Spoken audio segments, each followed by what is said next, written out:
Ma ci sono anche i risvolti politici dell'emergenza. Le critiche che arrivano da sinistra sono quelle di Rifondazione Comunista, che attacca la politica sanitaria degli ultimi anni che è stata attuata in Regione. Elena Chemello.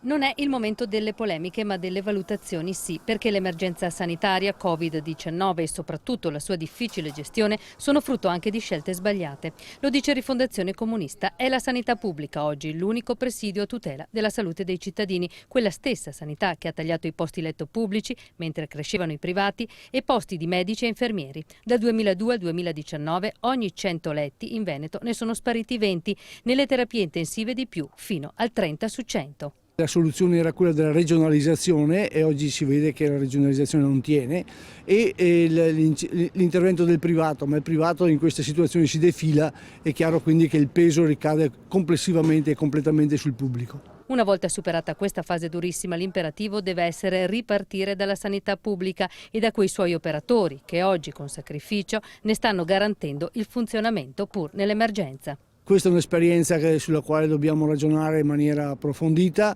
sarebbe oggi una lezione, credo che sia evidente, sarebbe molto sbagliato se poi ce ne dimenticassimo appena l'emergenza fosse superata.